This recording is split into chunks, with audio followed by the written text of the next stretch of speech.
For me, this is the best time of day, like 6 o'clock when the sun's thinking about going down.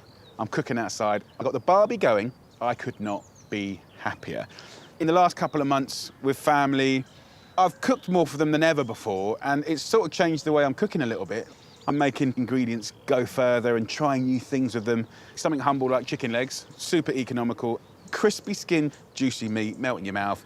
But it's really not about the chicken, it's about the cauliflower, right? And I've had quite a few of these over the last couple of months, and you can only do so much cauliflower cheese, which I love, by the way.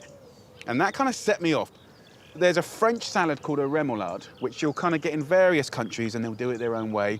Traditionally using celeriac with mayonnaise. It's really creamy and gorgeous, but I'm gonna do it with cauliflower. And I'm gonna make the most delicious play on a remoulade, an incredible cauliflower salad. Actually, you can have it raw, really, really thinly sliced, and you can use the green bits, and it's super delicious with the chicken. Happy days. Some lovely baguette and some sweet onions. This is gonna be an amazing lunch or dinner. So look, let's get this going. I'm gonna get the chicken straight on the barbecue. I've put the coals to one side, so I have a hot, medium, and cool end. I'll go skin side down, completely naked, right? No marinade, no salt, no oil, right? We're gonna use the heat to start rendering the skin on the outside. At the same time, get some onion, go in half like that, and then in half like that. Put that straight on as well. Normally, I would cook this in an oven. It's super easy. You just put the chicken in a snug fitting roasting tray, put it on the hob, get the skin going, then put the onions in, twiddle it about, put it in the oven for about 35 minutes at 180 degrees Celsius, which is 350 Fahrenheit. It's delicious, but this is gonna be another level because we've got the smoke. To get some incredible flavor happening with the chicken, some nice vinegar, 3 or 4 tablespoons in there, and a little bit of olive oil, seasoned with pepper. Use some herbs, right? Some rosemary, thyme as a brush. And pretty much you'll use all of that. As the skin's getting gnarly and golden and sizzling, just give it a kiss. And the vinegar will evaporate and just leave you with this really delicious outer skin. We got a sizzle on. I'll bring it down medium and slow, as that chicken's gonna need like 40 minutes until the meat comes off the bone. So as that cooks, let's talk about the remoulade. The remoulade, tried to say it there in a French accent, classic French salad. They would julienne, or finely strip celeriac, which is a fantastic vegetable again. And they'd have it with mayonnaise and capers and cornichons and beautiful mustard. I'm being inspired by that, and I'm gonna do my version with thinly cut cauliflower. It's really fresh and sweet and delicious. So we're gonna hero it. I'm gonna go lighter, fresher. So I'm gonna use yogurt instead of mayonnaise, get good organic yogurt, way, way more nutritious, and of course about 80% less fat than mayonnaise. And I think that's more flavorful. You've got that acidity, that freshness, which is really, really beautiful. A little swig of good olive oil, like that. We can kind of like bounce off those classic flavors of the cornichon. You know, if you go to the supermarket and get these little jars, you've got the cornichon there, you've got the little silver tin onions. You don't want to be peeling little button onions like that. You've got more important things to do, right? Those pickles are so good in this salad. I'm simply gonna finely slice the onions and the cornichons to make a little dressing that's got attack. You know, the acidity of these pickles will work really well with the lovely richness of the chicken.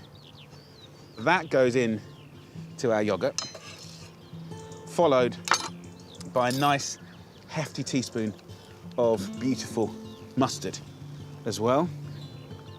A tiny pinch of salt, not much, and then a little tablespoon of the liquor from here. This liquor is delicious. That is a simple, much healthier dressing, but full of flavour. Mix it up. Let's crack on with the salad. We want to take this beautiful, frumpy old veg and make it delicate and elegant. So first of all, let's take the green leaves off and just have a little look. Often these go in the bin, right? But if they're fresh and if they're in good nick, they're going in, right? There's nothing wrong with this at all. Super nutritious and delicious as well. So we'll put that in a pile, line it up, and just finely slice this. Go in with the lovely greens here. Break it down into those little florets that you would normally use, and we'll just literally finely slice it.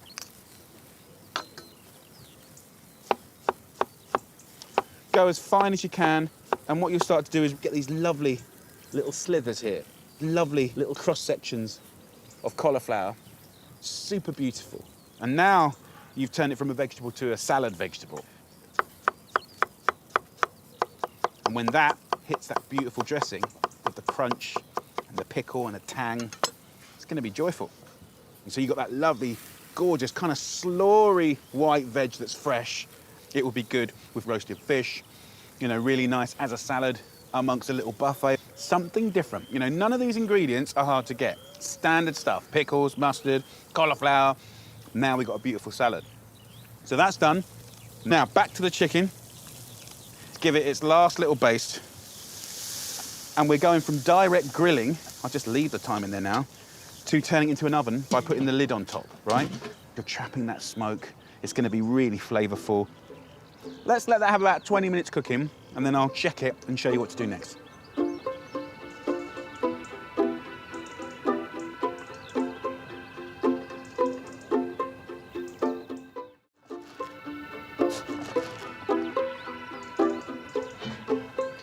Look at that. So on with some nice little croutons. The chicken here, yeah, that's looking good. It's juicy. So that's pretty much there. And you've got all the lovely flavour of the smoke. You know, it's been basted with the vinegar and the seasoning. I'm gonna get myself a couple of plates.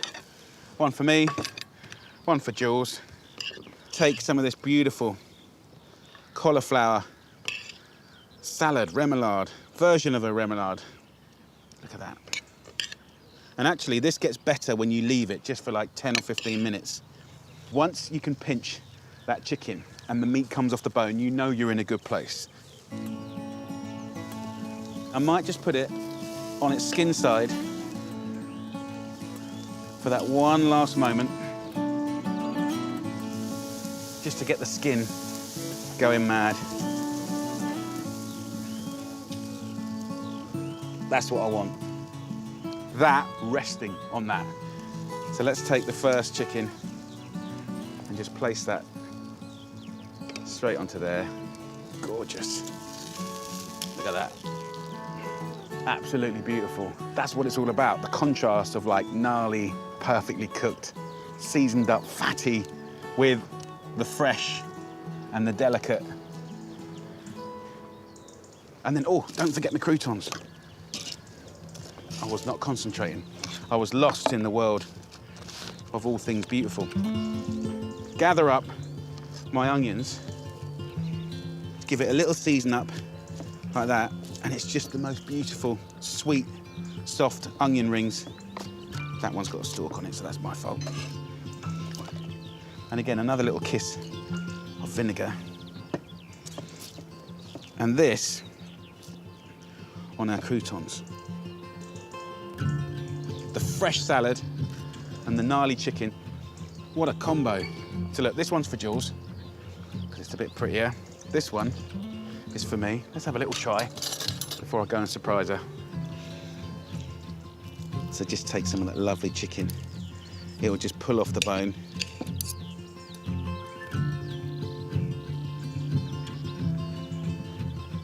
Mmm.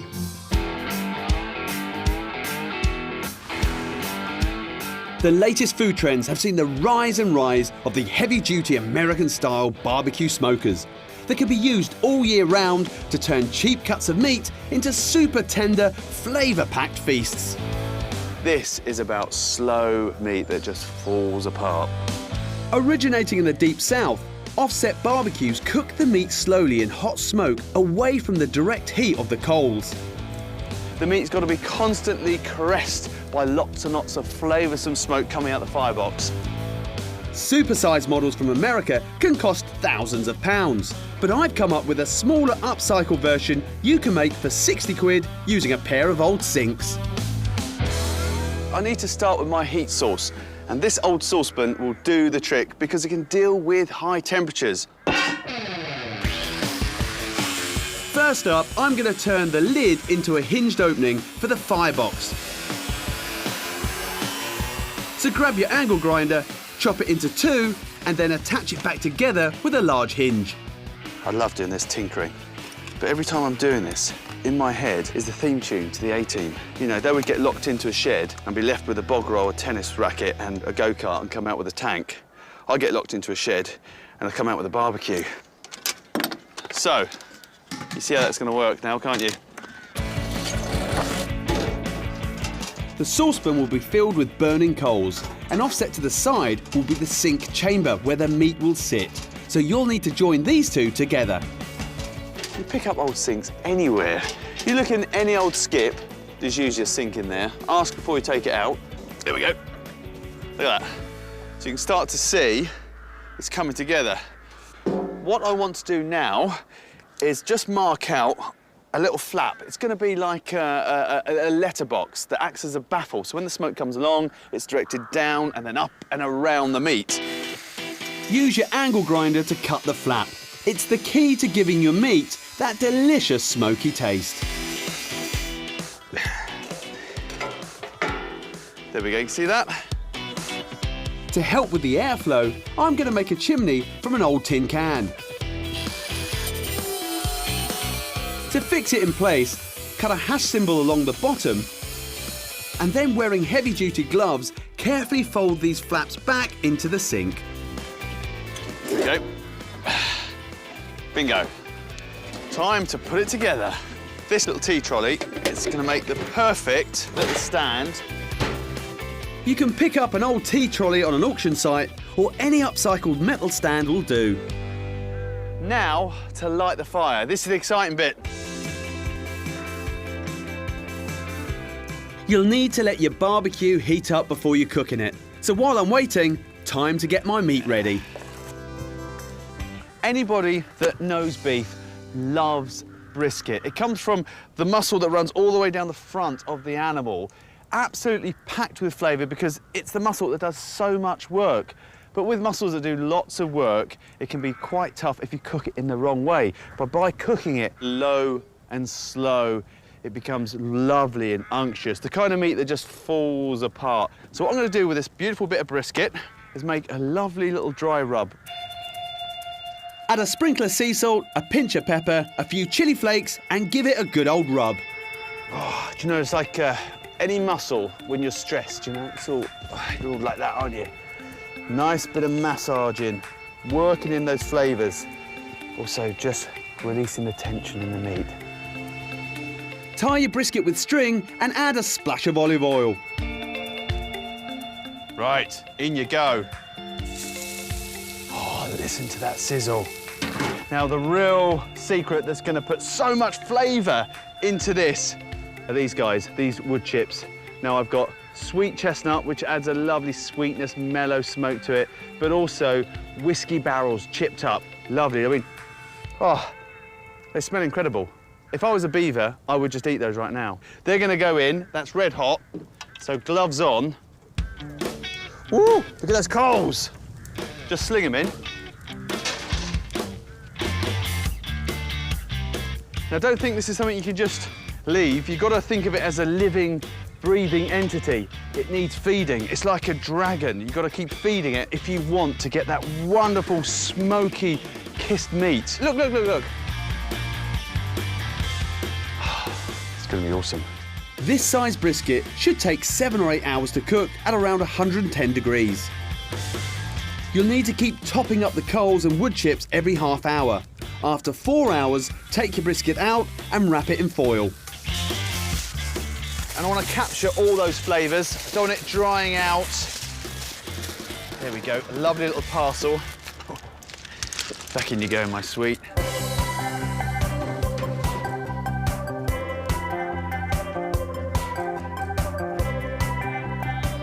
Right, time to get this beauty out. Whoa, come on. 7 odd hours cooking, look at it. Oh, the colour is amazing, but the smells, and look at all those lovely juices. Right, let's get into this. Oh, look at that. That beautiful, gorgeous crust, and then as you break through it, the meat just rolls away. Got to taste some of this. Look at that. It's just falling to bits. It is so tender. Oh, it's so decadent. All that time cooking is well worth the wait. That lovely beefiness, but best of all is that smoke, that smoky flavour. You don't get better brisket than this. It's meat heaven. I absolutely love this little area of where I live. It's like my little quiet corner. Me and Buds can get away, like the barbecue. It's not the most beautiful day, but we're gonna create some food now for us that is full of sunshine, full of flavour. I'm gonna cook the most delicious chicken burger. Spiced with jerk seasoning. We're gonna do amazing caramelised pineapple, a lovely slaw. So it all starts here with the chicken. I've got a lovely free-range chicken breast, nice and plump, and we're gonna marinate it up. So get your chicken breast on a board, go to the middle of that breast, and gently cut that chicken breast in half.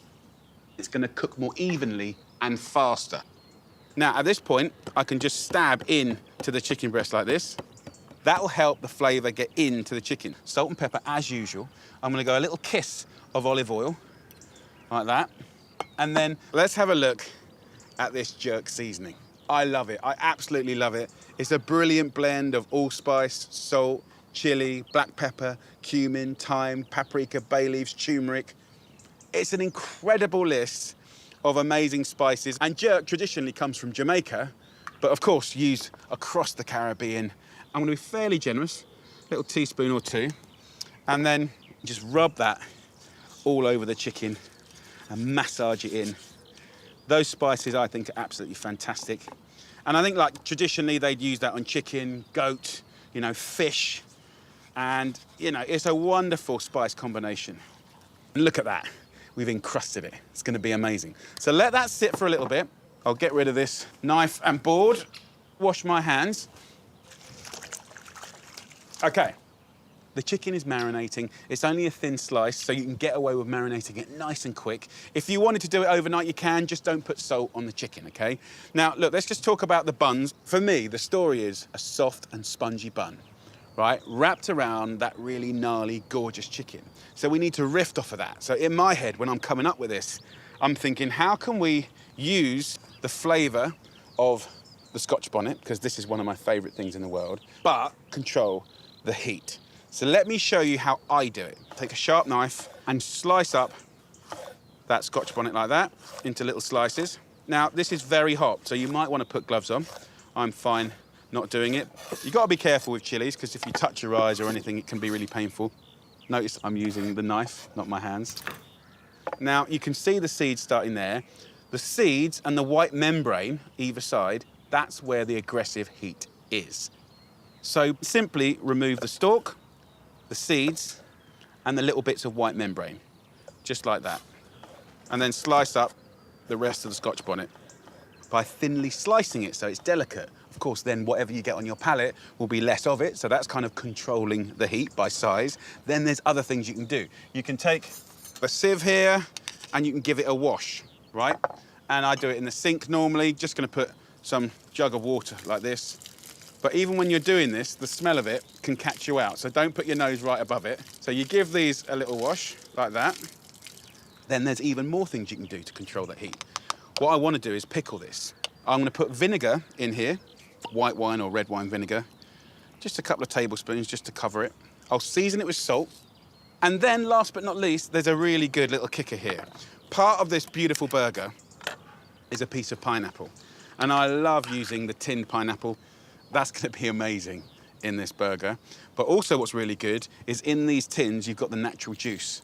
So we'll steal that. Imagine the sweetness there, pulling away the heat from that chili. It's an amazing little pickle and a great little tip.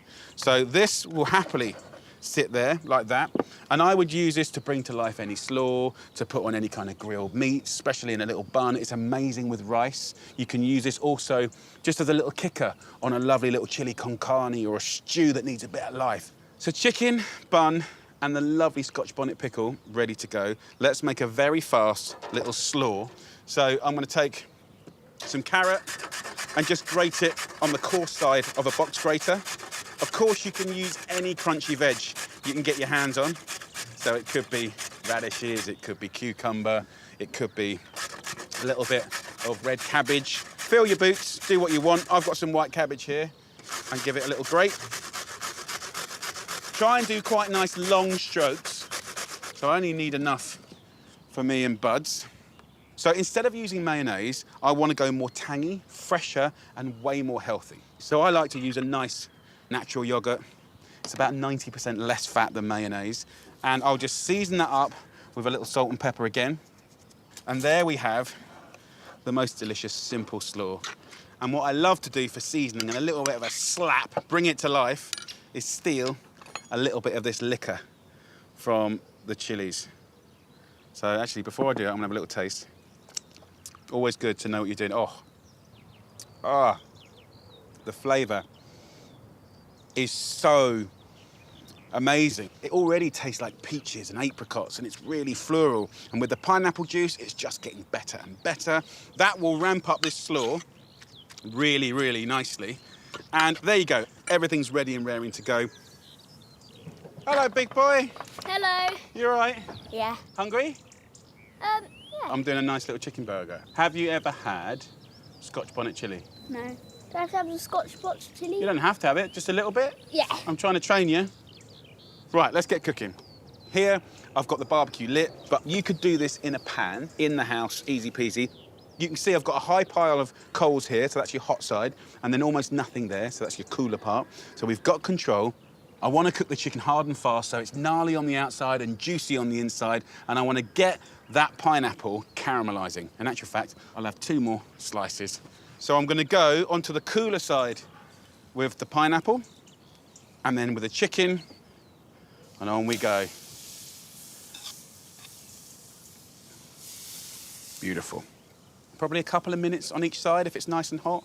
If I'm cooking this in the house, I just have a big non-stick pan on full whack. So what's pretty cool about the chicken is we've already cut it in half, so it will cook twice as fast. It will also have more of the seasoning on it, so you're gonna get double bang for your buck. Let's turn it over. Yes! Look at that. Absolutely gorgeous. Look at the dancing fat. And then with the pineapple, hopefully we'll get some nice caramelization there as well. So look, the chicken's coming off now, and I don't want to overcook that, so just put that onto a plate, and we'll let that rest as you do. Get these beautiful pineapples with the chicken, get these buns toasted up, then we're ready to rock and roll. So let's build these burgers. They are a thing of joy. So we have our slaw on the bottom. That is good for catching all the juices from the chicken. Get that on there. Then I'll go on with a piece of pineapple, juicy, juicy, juicy. Then let's get that amazing chicken. I like to slice it at an angle. So let's just do it into 2 or 3. And look at that. Oh, yes.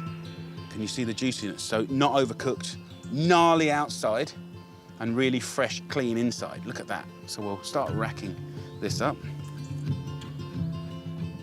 Resting juices I'll put on top of the burger. They make a massive difference. Look at that. For Buddy, I'm just going to put 3 Scotch bonnets over, like that. What I will do is take a little bit of that juice and just kiss it with that, because it's going to be amazing. I'll be a little bit more aggressive with the Scotch bonnet. I'll have a little wodge like that, and then bun on top. Come on. Right, I'm going to do a whole load of barbecue action today. Barbecuing is absolutely brilliant. It's my favourite way to cook, above and beyond anything.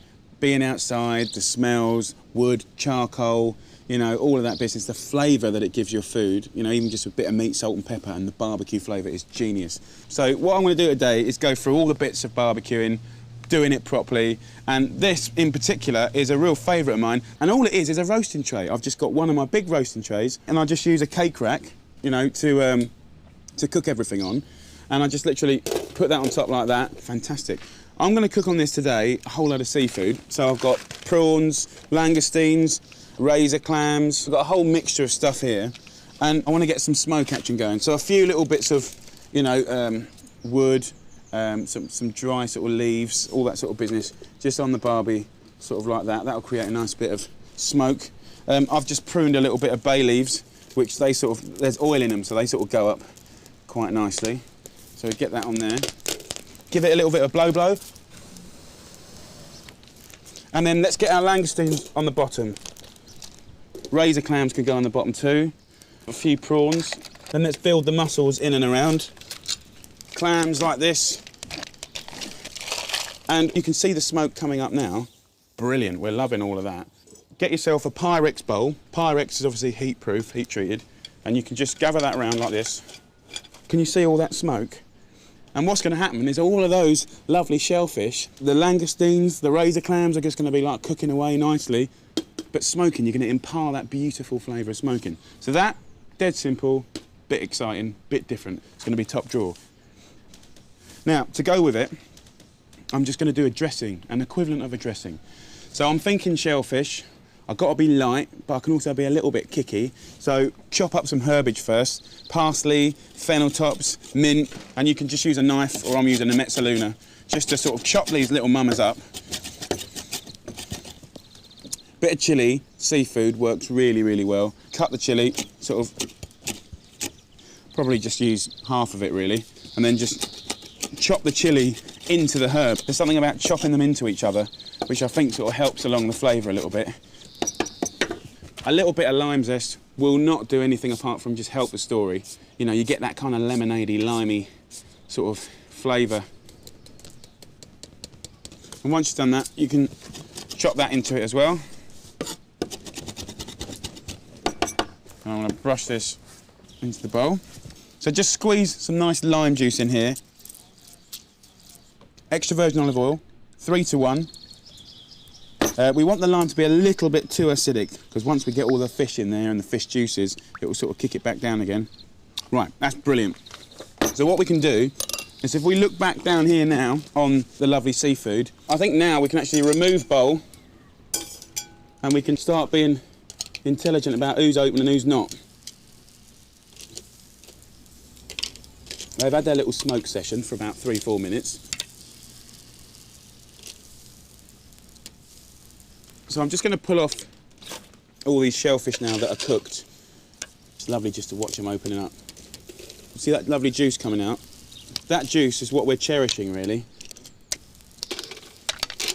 I mean, just look at that.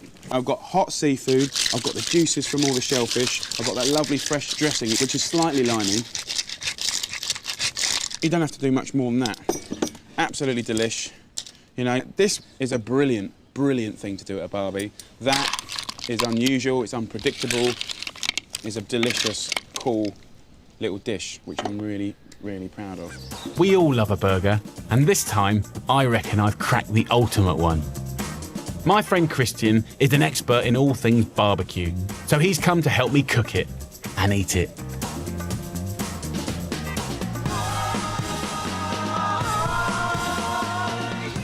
The whole world of burgers has gone crazy.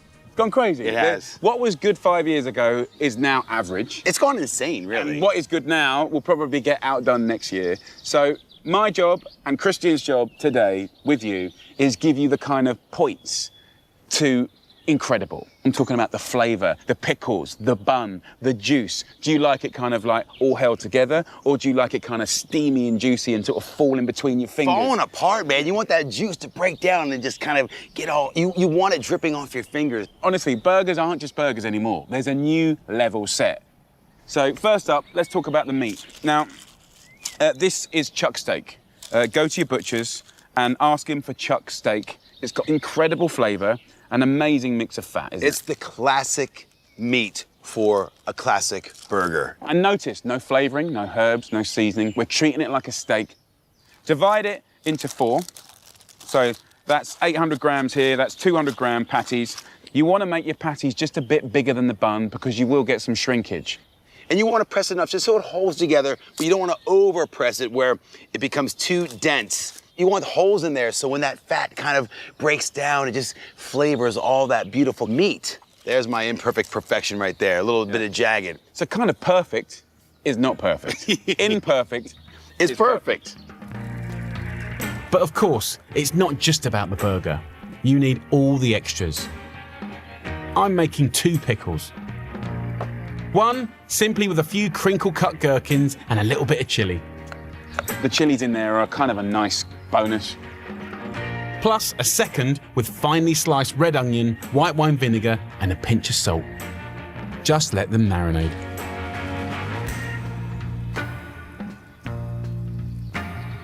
Pickles are kind of important, aren't they? They are. You know, that sweetness, that saltiness, that tang. This is the taste of my summers in Iowa. My grandma used to do this with onions, that kind of vinegar, and cucumbers. What was your childhood then? Around a barbecue? It was around a barbecue. My dad taught me to barbecue from the age of 8, and we would just do this. Burgers and the onions Steaks. and the vinegars and steaks. Chicken. And make his grandpa's secret sauce. Are you doing a secret sauce? Well, I'm going to do a bit of a J sauce. Okay. This is basically harking back to days in the 80s when I was living in the pub. So I've got 2 heaped tablespoons of mayo, 1 tablespoon of ketchup. Worcestershire sauce, important. Just a little swig or 2 of that. There is a new discovery, Tabasco, but Chipotle yeah. Tabasco. Okay. It's smoky, kind of hot flavor, man. Oh my God. I love this The stuff. Chipotle rocks.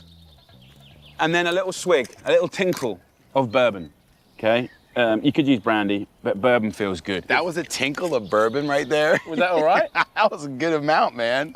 Sometimes it's nice to put a little lemon juice in there to give it some tang. Sometimes you can steal a little bit of vinegar from over there, bro, go on. Yeah. And just a tiny dribble of your onion vinegar. I like it.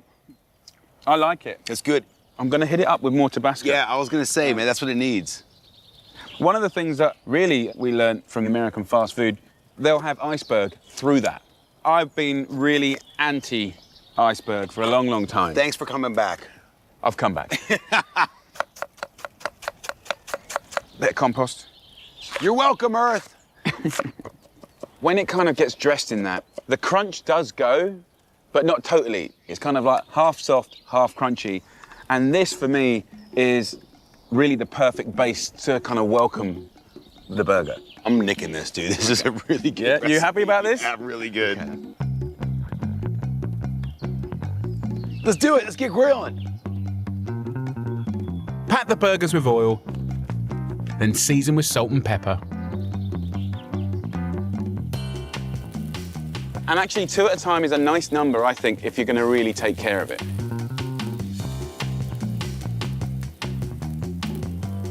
You can see already like the fat starting to cinder off, hit the coals, and that sort of pelting smoke back up and kissing the meat. This is what barbecue's all about. Yeah, it is. Whether it's charcoal or wood. Well, there's flavor in the fuel down there. There's flavor in the wood and the charcoal. So there's all these layers of flavor, not just the meat and the seasoning, but the fuel. And you wouldn't get that from a fry pan. No. Or an oven or a grill. Or gas grill. Absolutely. Is that your enemy, gas grill? Man, that's sacrilege. It's like, why come outside? There's kind of an interesting procedure that can give you an incredibly succulent, juicy burger. You go and get the American-style mustard, and we go get a paintbrush, sear one side of the burger, and then we turn it. And then that seared side, we brush, and then we sear the mustard seared side, and then we brush the other side. So we do 2 normal cooks, and then 2 mustard cooks, and that creates a pretty special burger. This is gonna create a lovely, sweet and kind of hummy, gorgeous mustard bark. So now we just gotta wait, guys. That's cool.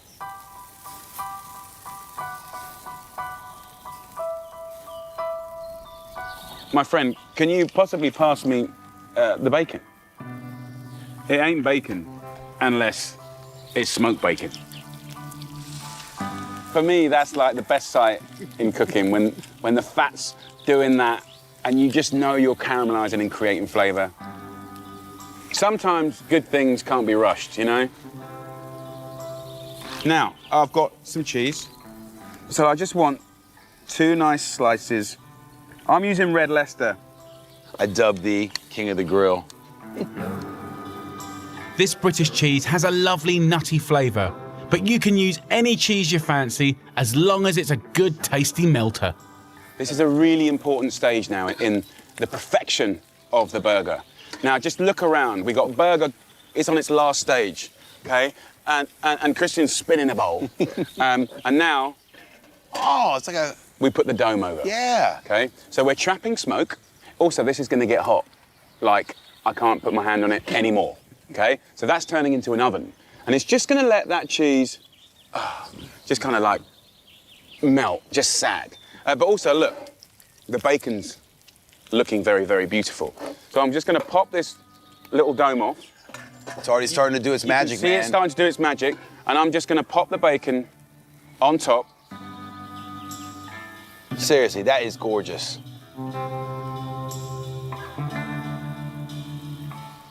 In that pan is amazing smoky bacon fat. You're not going there with the I am. rolls, are you? I am. You are next level, bro. This is a brioche bun. Nice, soft, spongy to sort of suck up all the juices that rest out of the burger. Look at it, perfect. Dude, a tear trickles down the side of my cheek right now. That's how happy I am. Tears of joy. Now for that special moment, the build. The sauce and the lettuce. That's the first welcoming to the party. The thing is, I want to put more, but you've got to restrain yourself when it comes to the perfect equation of the perfect burger. So just take it to the edge. It's the right balance, man. You want everything to sing. You want all, it's a band. That burger is a band, and you gotta have the drummer, you gotta have the guitar player, and that's the lead singer right there.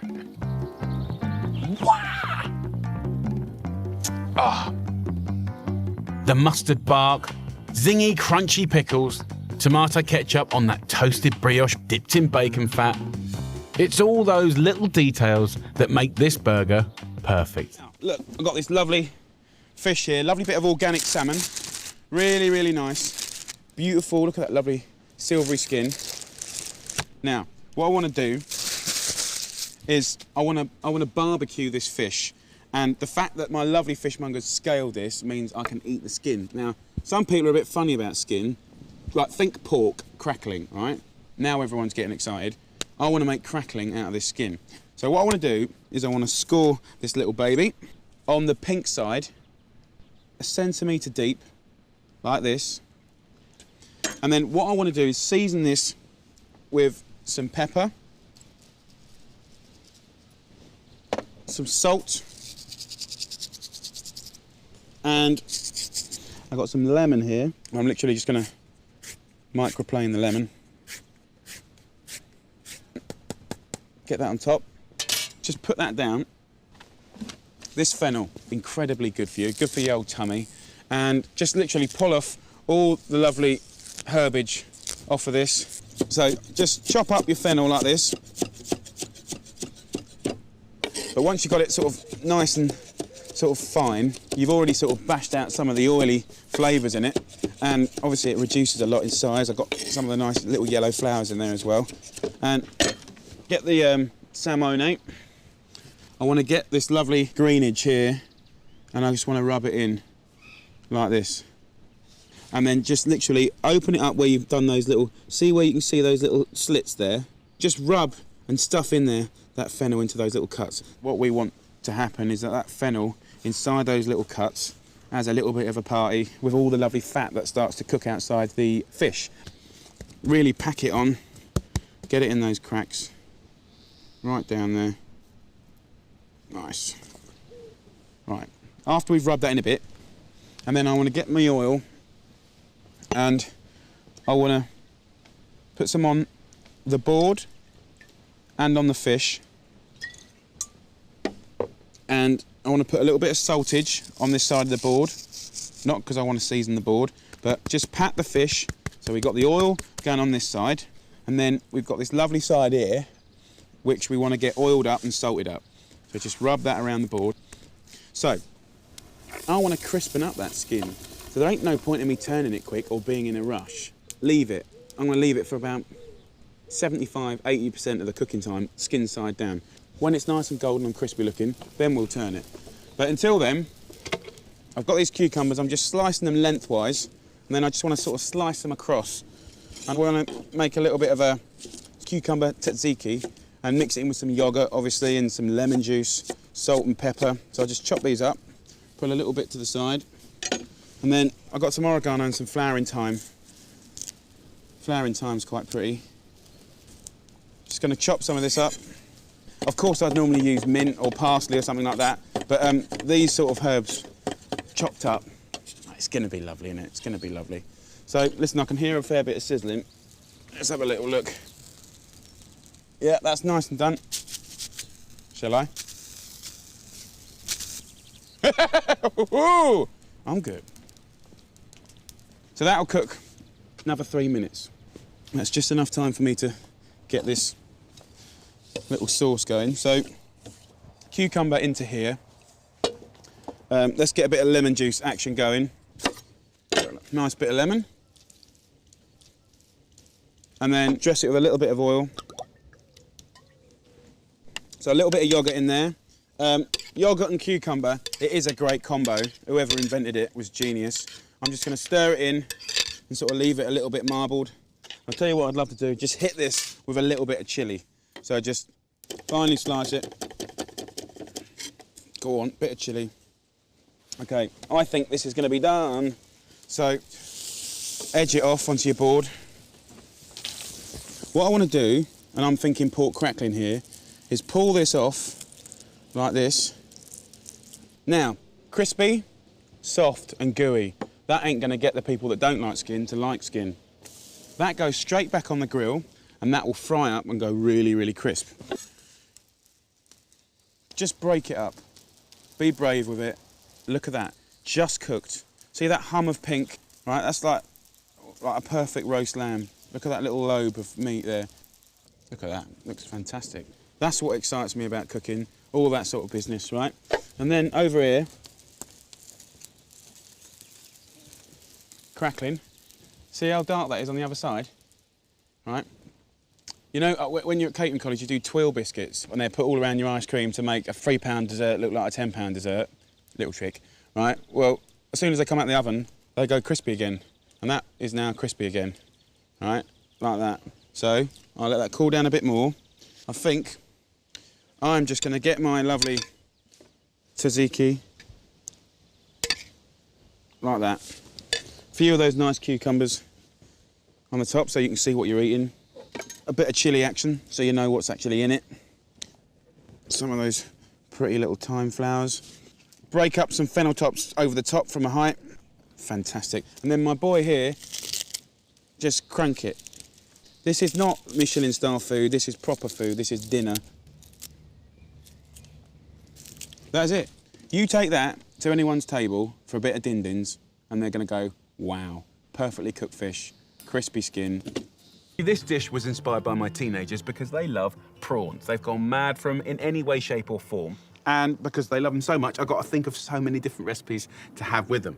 So I'm going to turn these prawns into a beautiful kebab, a fantastic kebab. And for me, a kebab always feels exciting. You know, it's about how you rack it up, the combinations. So we're going to do beautiful prawns with sweet roasted peppers and amazing little bread croutons cooked on a grill, or you could do it under a grill in the kitchen or in a pan if you want. It's going to be delicious. So first up, let's make a very simple marinade, kind of inspired by, let's say, Mediterranean Greek flavors, parsley, garlic, lemon. I'm going to go a little kiss of olive oil. And then what we want to do is balance that with some acid from a lemon. Now, before you squeeze the juice of a lemon in there, if you get a little grater like this, the zest is amazing. Mega flavour. Squeeze some juice in there as well. A little light seasoning of pepper. I'll take some parsley, leaves and stalks. We'll just roll this up and give it a good little chop. So parsley goes in, then get a nice big fat clove of garlic and grate it so we got that garlicky hit. And look at that. That is a fantastic marinade for meat, for fish. You know, you can brush that onto lovely little flatbreads. Very, very nice. So we can go in with the prawns. These came in the shell, and all I did was take the head off like this, then remove the shell all the way down like that, and then I leave that little bit on the end. They get quite crispy and really tasty. And then just run a knife down the back of the prawn and remove the little vein like that. And then when that cooks, that will open up like a little butterfly. This is brilliant because it allows it to cook quicker and take on more flavour. And of course, if you've made a beautiful marinade like we have, it's going to take it all on board. So in with those prawns. It's about 160, 170 grams in there. And then, here's the thing. If you're into true flavour, right, some people will hate this, but this is what cooking is really all about. Get the head, and then just squeeze the head to let all the juices come out. Some of you will be like, no, don't do that. Well, that is where the flavour is. I can't lie to you. Okay, so once the prawns are in, you can give them their first little massage in our lovely marinade. Look at the colours, the freshness. And actually the lemon juice will start to just slowly change the colour of the prawns a little bit. So next, bread. This is kind of a little bit stale, but when you're using stale bread like this, you can use it to be the most incredible kind of companion to the prawns. And all I'm going to do is cut this slice, which is 1 centimetre thick, in half, and then go into little kind of chunks, about 1 inch. So the bread I'll now throw in with the prawns.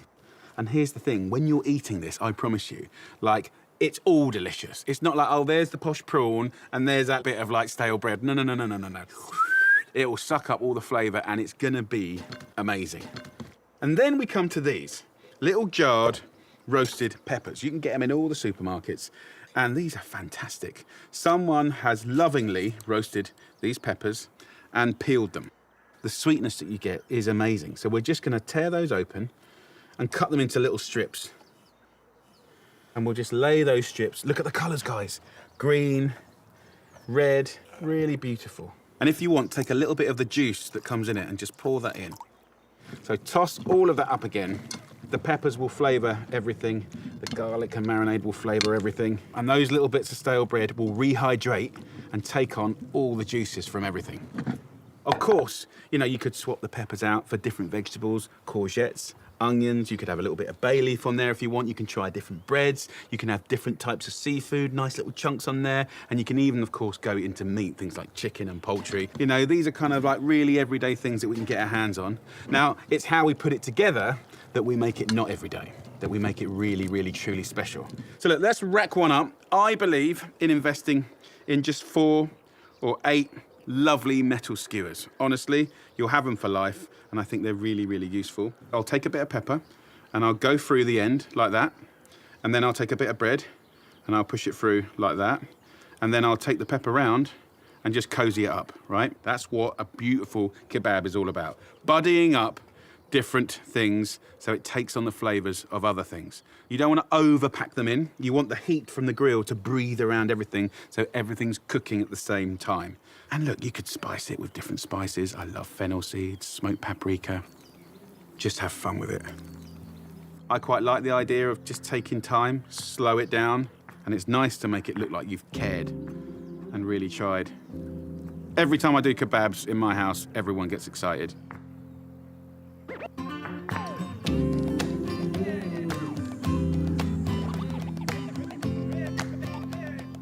Have a little look at this, come on.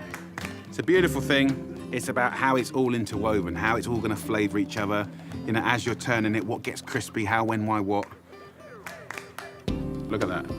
You know that's gonna cook good. Look at that.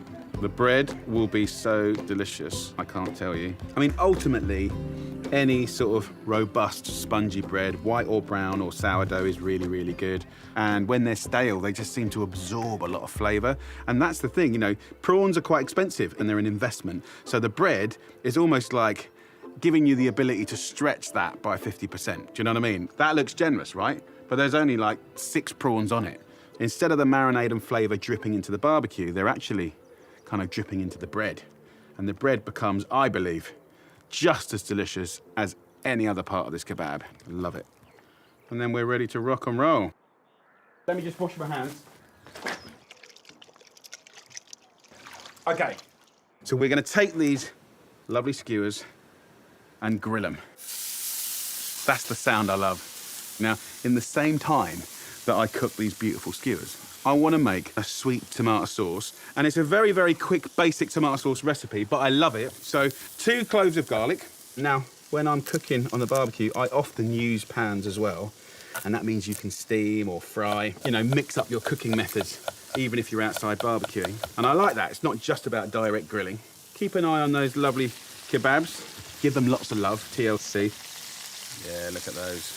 So in you go with your oil, and then we'll sprinkle in the garlic. And then we're gonna go in with some tinned tomatoes. Now you can use any tinned tomatoes you like. What I love using at the moment is these cherry tinned tomatoes. And actually, they're more economical than buying fresh cherry tomatoes. Just seasoned like this with a little bit of lemon juice. That's your basic sweet tomato sauce. Should you wish to put in there some capers or some olives or a little bit of anchovy, joyful. Today, I've got some amazing peas from the garden, right? So you can just put a few peas in, literally raw at the end, because that tomato sauce is already done, it's finished. It's as simple as that. So let's plate one of these up. I'll take my lovely skewers onto the board here, sizzling away. And I really love all the little cork bits of bread, the little charred bits, fantastic. Tomato sauce, just take a little spoon of that onto a plate. Look at that. Take that lovely skewer straight on there like that. And then just a couple of little raw peas. To finish it off, a little bit of feta cheese. And let those lovely, crumbly little bits of salty, tangy feta go along the whole plate. For me, that is a thing of beauty. Colours, combo. I love a kebab. I'm gonna treat myself to a little bit of cold rosé. Gotta look after myself, right? Right, let's get amongst it.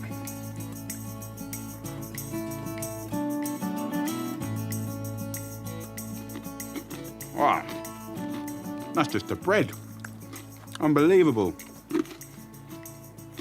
Crunchy, but still juicy. And then that lovely little prawn. Nicely cooked, gnarly on the outside, and still nice and juicy on the inside.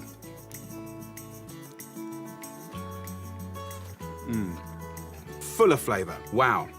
Go on, give it a little go. For a lunch, long lunch, nice summer dinner, happy days.